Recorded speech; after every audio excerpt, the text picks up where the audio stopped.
My wife was unfaithful.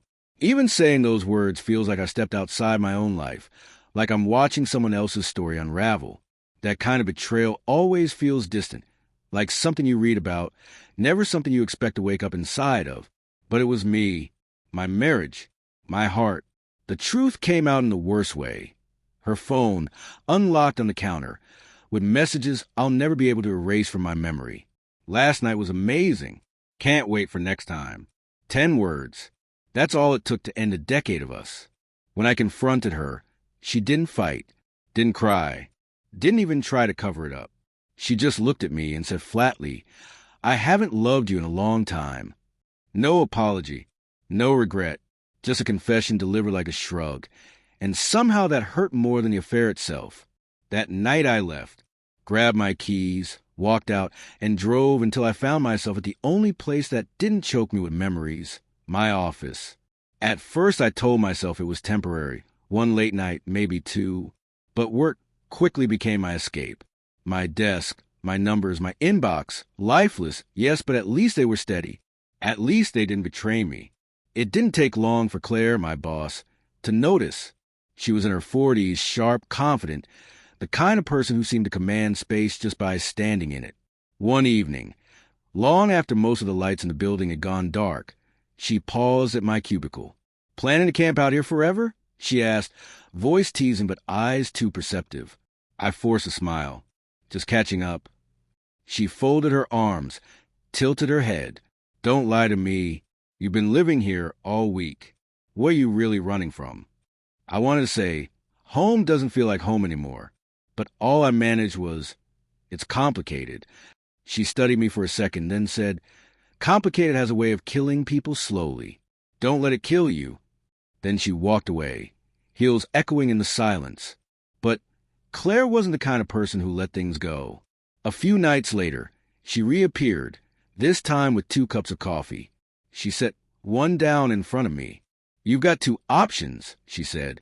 "You can tell me what's going on, or you can drink this and let me sit here with you." That was the moment I cracked. Not in one dramatic collapse, but in fragments, piece by piece. I told her about the text, about the betrayal, about how numb I'd become.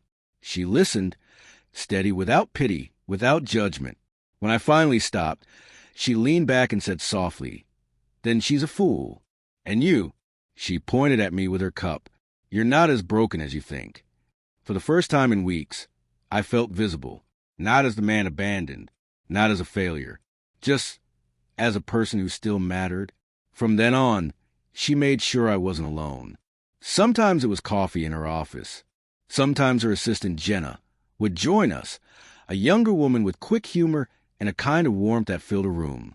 The 3 of us would share takeout, talk about nothing important, laugh at stupid things.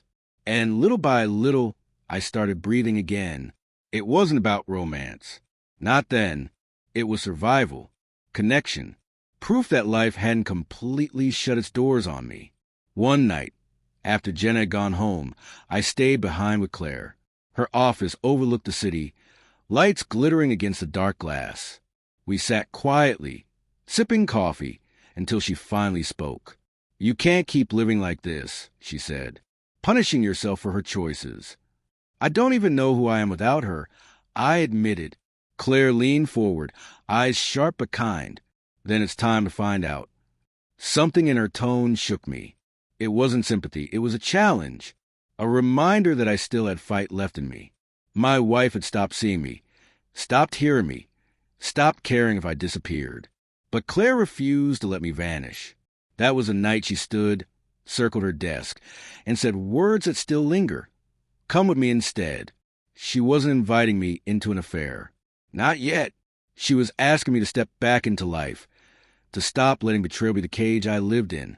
And so I went out into the cool night, walking city streets beside her, talking about everything and nothing. For the first time since my world crumbled, I didn't feel trapped by what she'd done to me. Weeks slipped into months. Eventually, my wife tried to come back. Tears, apologies, promises. Maybe once, I would have taken her back. But I remembered Claire's words. "Come with me instead." Not with her, not with anyone, but with life. with myself. So I told my wife no. I told her I deserved better. And when I hung up, the silence didn't crush me. It felt like peace. Claire and Jenna didn't save me, but they reminded me I was worth saving. That betrayal isn't the end of your story.